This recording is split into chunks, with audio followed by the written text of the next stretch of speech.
día más en Educación Tributaria Paso a Paso, en su año número 13 de emisión.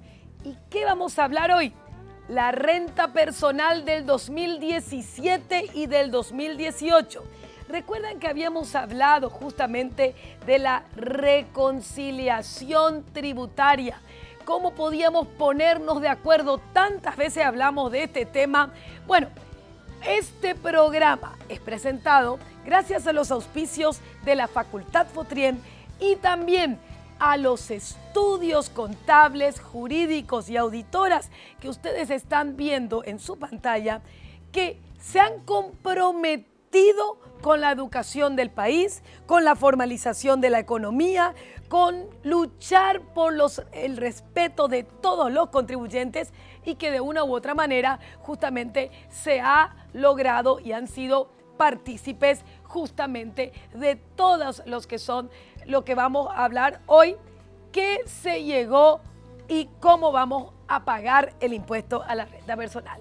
No se olvide de seguirnos en YouTube y por supuesto darnos me gusta en Nora Ruoti, perfil público. Bueno, y llegó la hora de pagar el impuesto a la renta personal del 2017. Aunque en realidad, dentro de lo que una de las cosas que más me llamó la atención de nuestro viceministro Fabián Domínguez es que ha especificado de que el 79% de los contribuyentes del impuesto a la renta personal ya presentaron su declaración. Eso habla muy bien. Esos que presentaron su declaración ahora tendrán la oportunidad de hacer las rectificativas. Los que no presentaron, no hay, hasta la fecha por lo menos de edición de este programa, no hay prórroga. El impuesto se debe pagar en octubre porque en realidad ya se prorrogó demasiadas veces. Lo que por ahí hay va a ser alguna prórroga o no aplicación de las sanciones por mora en caso que se pague más tarde. Pero ¿qué es lo que se logró? Bueno, se derogó el decreto inconstitucional in extenso. Borrón y cuenta nueva. Es decir, tenemos un nuevo decreto. Se borró y se derogó estos también decretos complementarios. Entonces, ahora tenemos un nuevo marco legal que justamente hemos actualizado de lo que es para el ejercicio 2017 y para el ejercicio 2018. Y también la dictatorial y polémica resolución 104, todos borrón y cuenta nueva. Eso es un logro muy, pero muy importante. También el dictatorial formulario 104 versión 3 va a ser adaptado. Recuerden que la mayor queja de toda la ciudadanía, y con razón, es que no se trata de no pagar impuesto a la renta personal, sino se trata de hacerlo de acuerdo a la ley. Y este formulario 104, versión 3, me desapoderaba ilegítimamente de muchos derechos establecidos en la ley del impuesto a la renta personal. Y no solamente eso, sino que no me permitía compensar las pérdidas fiscales de ejercicios anteriores. Todo esto fue objeto de la reconciliación tributaria y se ha logrado su cambio. Entonces, aquellos que aún no han presentado su liquidación, octubre es el mes, no hay más plazo. Y deben ya prepararse para liquidar justamente el impuesto a la renta personal del ejercicio fiscal 2018, que falta muy poco, con la diferencia. Este 2017 que hay que presentar ahora no se exige el aranducá, pero para el 2018 sí, entonces ahí va a haber mucho más control. Bueno, y veamos lo que en una negociación se puede conseguir, en una reconciliación. Hay batallas ganadas y batallas perdidas, pero es la primera vez que se ha logrado un acuerdo tan importante en tan poco tiempo. Después de 4 años de lucha con una administración que no escuchaba al contribuyente, nos hemos puesto de acuerdo en menos de 2 o 3 reuniones, gremios empresariales, gremios profesionales, estudios jurídicos que hemos representado el interés de los contribuyentes presentando las correspondientes acciones de inconstitucionalidad y tenemos un marco que podemos decir bastante favorable y sobre todo que se pague el impuesto de acuerdo a lo que dice la ley. Y sobre todo tenemos un viceministro que dice, en realidad el impuesto a la renta personal lo que hace es que yo exija factura y la recaudación se da a través de esa despensa que no me daba la factura y ahora me da ese restaurante. Y eso es lo que 1000 veces le explicamos a la viceministra anterior, de que el aumento de la recaudación del IVA no se daba por su gestión, sino se daba por el cumplimiento de una responsabilidad de cada uno de los contribuyentes. Y quiero repetir esto, seamos patriotas, pidamos la factura, aunque no nos sirva. ¿Por qué? Porque con la factura que pedimos, la persona que compramos va a cumplir con sus obligaciones tributarias. A los únicos que beneficiamos no pidiendo la factura son a los informales, a los ilegales, y eso forma parte de esta reconciliación tributaria. No nos retiremos sin factura, no nos retiremos sin factura. Bueno, vamos al primer punto que se ha logrado. Se han dejado sin efecto todas las notificaciones y rectificativas pedidas del 2012 al 2016. Recuerden que no solamente la anterior administración cambió las reglas del juego para el 2017 y 2018, sino le intimó a los profesionales, mejor dicho, a los contribuyentes de renta personal, que rectifiquen lo que ella misma había establecido en los formularios. Eso, borrón y cuenta nueva, todas las notificaciones recibidas de periodos 2012 a 2016 relativas al impuesto a la renta personal no se tienen que seguir, no hace falta contestar. 100% favorable, pero hay un lado de que algunos contribuyentes rectificaron, quisieron ponerse bien con la administración o obrar de buena manera y decir, bueno, rectifico. ¿Cómo se va a hacer eso? Si, por ejemplo, se ha rectificado la compra de acciones, que sí era posible deducir en los años anteriores el 100% y vamos a ver ahora, yo tengo que presentar mi rectificativa, mi nueva rectificativa. Esa nueva rectificativa me va a arrojar un saldo a favor del contribuyente y ese saldo a favor del contribuyente lo podré aplicar en los demás ejercicios fiscales. Van a haber muchas rectificativas y para hacer posible esto no se va a requerir la auditoría externa obligatoria. Por eso nosotros recomendamos, ya que vamos a rectificar y tenemos que cuidar mucho. ¿Por qué? Porque no van a seguir las fiscalizaciones, las notificaciones, pero sí se van a fiscalizar a los contribuyentes del impuesto a la renta personal. Van a entrar en un bolillero, como lo dice la propia ley 2421, y van a ser fiscalizados. Entonces, en primer lugar, tenemos que necesariamente estar muy preparados para esa fiscalización. Por eso recomendamos, si vamos a rectificar, tomemos la cosa en serio. Usted, empresario que dice que juntó todas las facturas y ni siquiera sabe cómo se liquida. Usted, diputado, que está preocupado por otras cosas y no sabe su renta personal. Y todos, tómense el trabajo de hacer su plan de cuentas. El plan de cuentas en donde verifique cuánto usted paga hasta por el touring, por aportes a los clubes, cuánto usted ha realizado de ventas o también adquirido inmuebles, etcétera, para poder establecer bien esto. Entonces, van a haber sorteos y hay que prepararse. Lo segundo, lo más importante, es que, por supuesto, la ley siempre permite compensar la pérdida fiscal. Cuando una persona física puede tener pérdida fiscal, cuando, haciendo números, en el año 2017 ganó 300 millones de guaraníes, pero compró, luego de todos sus gastos, un inmueble al contado o realizó refacciones en su casa por valor de 700 millones de guaraníes. Entonces, 400 total de ingresos, menos gastos e inversiones, 700 millones de guaraníes. ¿De dónde sacó esos 300? La ley lo que te exige es que se justifique de dónde sacó esos, pero no te dice que no vas a poder compensar. Esto se logró. Leamos la lámina.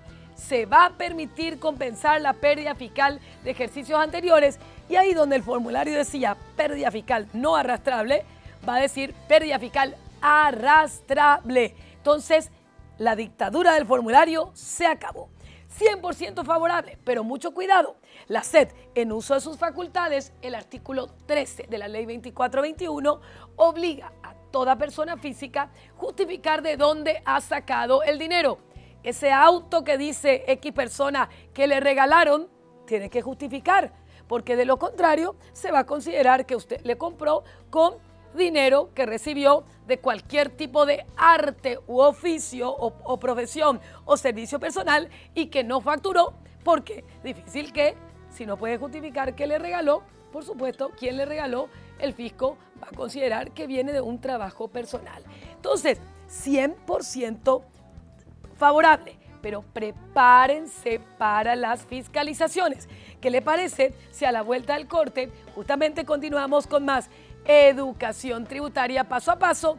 Ya hemos hablado de 2 logros en la reconciliación tributaria. Seguramente tienen muchas dudas. Quédese aquí y volveremos enseguida con más educación tributaria paso a paso.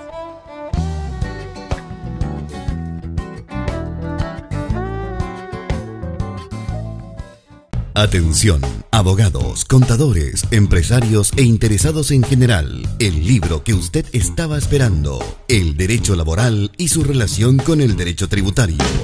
Material con más de 500 páginas, donde encontrará código laboral actualizado y nuevas leyes, más de 100 modelos de notas y contratos que se utilizan día a día, tratamientos de viáticos, gratificaciones, cómo contratar a comisionistas, gerentes administrativos y mucho más. Baje gratuitamente el índice de esta obra en www.ruoti.com.pi o llámenos al 021 66 0088.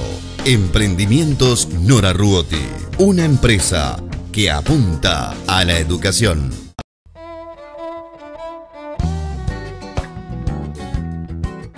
Muy bien, y continuamos en educación tributaria paso a paso, hablando justamente, quiero volver al título de la renta personal 2017-2018, el resultado de la reconciliación tributaria, en donde un equipo de profesionales, contribuyentes, representantes de gremios se han reunido con las autoridades y lograron la derogación de las normas violatorias a la ley de la renta personal, por lo menos de acuerdo a los diferentes criterios interpretativos, pero con una cuestión: esto va a regir para el 2017 y 2018. Una de las cosas que se acordó también es justamente empezar a pensar conjuntamente y trabajar conjuntamente en lo que es el diseño de una nueva renta personal, porque de acuerdo a los decretos que estamos viendo, vamos a tener una nueva administración tributaria con facturación electrónica. Bueno, tranquilidad al respecto. Uno de los temas más complicados era ¿qué se entiende por inversiones?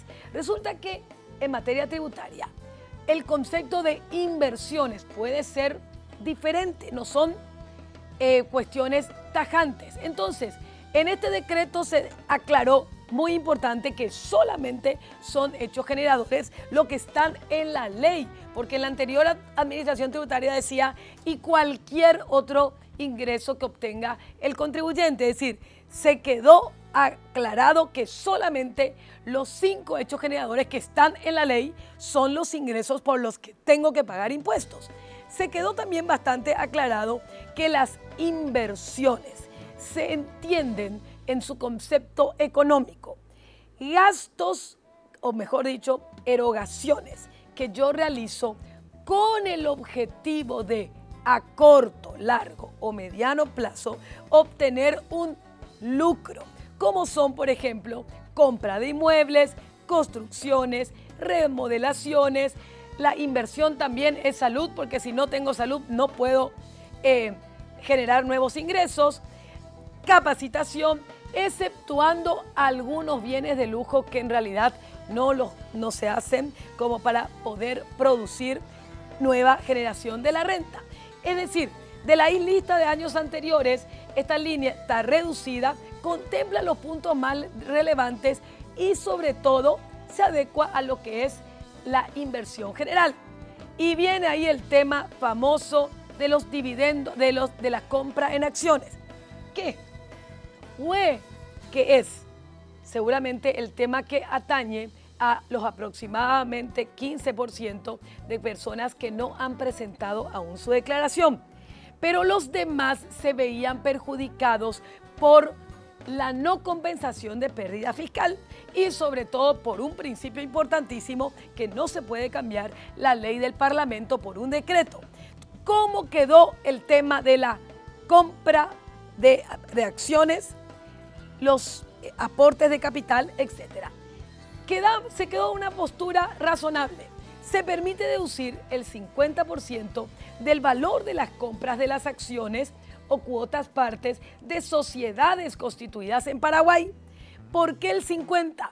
Porque el 50% de los dividendos y utilidades están grabados y por lo tanto, por el principio de causalidad, el 50% es el que se permitirá deducir.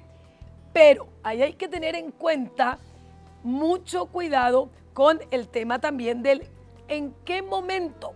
Y como resulta que mucha gente directamente lo que hace es ajustes, poner nomás aporte para futuro aumento de capital, si hace un recibo, vamos a depositar esto, se especificó muy bien, se van a poder permitir realizar aportes de capital a sociedades y que en un 50% sean deducibles del impuesto a la renta personal, pero explicando en forma sencilla, si yo voy a aportar 200 millones de guaraníes a emprendimiento en una Ruoti y hago un recibo, hay que hacer recibo de dinero, aporte para futuro aumento de capital, debe tener la palabra irrevocable y lo pongo eso en la contabilidad, en un asiento contable, eso todavía no es un aumento de capital porque se puede rever. Eso técnicamente se considera un préstamo que yo, futura persona que voy a recibir acciones, estoy dando a la sociedad. Y ahí es importantísimo porque queda poco tiempo. Si yo hice un aporte para futuro aumento de capital, pero no emití las acciones, no realicé la asamblea extraordinaria si requería y no tengo el cartón, las acciones en mi mano o las cuotas sociales en mi mano, no puedo deducir. Y tampoco lo podré deducir en el 2018.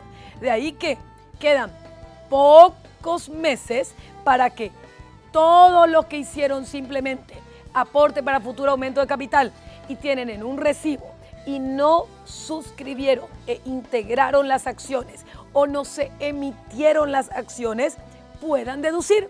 Hay que hacer asambleas, etcétera, que parece una postura muy buena. Es decir, se ha establecido que el elemento temporal no es simplemente cuando yo pongo la plata, que puede ser que ponga o no, sino que cuando tengo la acción o la cuota y terminé con todos los trámites. Bueno, algo que se discutió mucho, que no formó parte de la acción de inconstitucionalidad colectiva, pero sí formó parte de las acciones individuales, es el tratamiento que se le da a la venta de inmuebles y acciones. La venta de inmuebles y acciones con la legislación anterior, el decreto anterior y también con porque de acuerdo a las interpretaciones y la distinción entre renta bruta y renta neta, la administración tributaria considera que tiene suficientes argumentos interpretativos para hacer una liquidación aparte. Es decir, yo tengo mis gastos y mis ingresos de cualquier otra actividad, pero mis gastos y mis ingresos de persona física que vendí ocasionalmente inmuebles, no vender más de 2 inmuebles o acciones, se liquidan en forma separada y se considera renta neta sobre la cual se aplica el impuesto. Es decir, todo el que vendió inmuebles y acciones va a pagar un 3% directo. Eso, de acuerdo a nuestra postura personal, eso no está especificado en la ley. Puede darse diferentes criterios interpretativos, pero como en una reconciliación se consiguió la mayoría de los puntos, podemos considerar favorable. Los que no están de acuerdo con esta postura y tienen venta de inmuebles y acciones, la recomendación jurídica que estamos haciendo justamente con todos los que presentaron la acción de inconstitucionalidad es presentar la acción de inconstitucionalidad, primero desistir de la anterior, porque la anterior ya se ha cambiado el decreto, y presentar en este único punto que es el que afecta a ciertos tipos de justamente de investigaciones. Ahora, hablando de los patriotas, aquellos que presentaron la acción de inconstitucionalidad y que gracias a ellos fue un granito de arena, y yo diría mucho más que un granito de arena, que nos llegó a lograr el respeto de los profesionales contables, el respeto de los contribuyentes y a poder tener la fuerza y la representatividad para llegar a esta reconciliación tributaria. Por supuesto, también gracias a que del otro lado de la administración tributaria, Fabián Domínguez conoce muy bien lo que es administración tributaria, conoce muy bien los derechos y las obligaciones de los contribuyentes, porque él sí es un técnico y no como la anterior viceministra, que no tenía ni idea de lo que era tributación y se creía que tributación era auditoría. Él sí conoce. Entonces se llegó a un pedido de que la administración tributaria vería con buenos ojos de que los que han presentado la acción de inconstitucionalidad en forma general desistan. Y ahí hemos llegado. No hay problema de desistir de la acción de inconstitucionalidad. ¿Por qué? ¿Por qué no se puede? ¿Por qué? Porque los puntos que eran objeto de la acción, salvo el 50% de la parte de acciones, se lograron.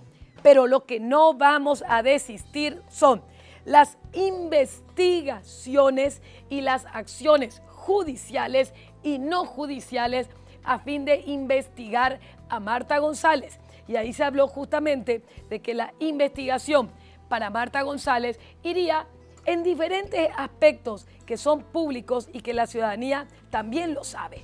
Por ejemplo, investigar la justificación de su incremento del patrimonio, investigar cuántas auditorías hizo y esas auditorías si fueron auditadas, porque resulta que la misma era juez y parte, investigar la repartición de las multas, investigar cómo se ha adjudicado en licitaciones públicas la gran cantidad de auditorías del Estado. También vamos a pedir dentro de esto, y tenemos la postura favorable de que haya una nueva lista de auditores y que los contribuyentes puedan elegir de acuerdo a los auditores que tienen justamente el perfil para auditar. Y bueno, esto vamos a tener que seguir hablando aquí en nuestro programa de Educación Tributaria Paso a Paso. Lastimosamente ya nos llaman al corte, pero usted tiene la ventaja de que estamos no solamente por Canal Pro y Red Guaraní, sino también las 24 horas a través de YouTube. Esto ha sido todo por hoy. Muchas gracias y recuerde, puede ver todos los programas anteriores y le recomendamos Tregua Tributaria, como también los últimos, porque todo es muy importante y no se presume la ignorancia de las leyes. Muchas gracias.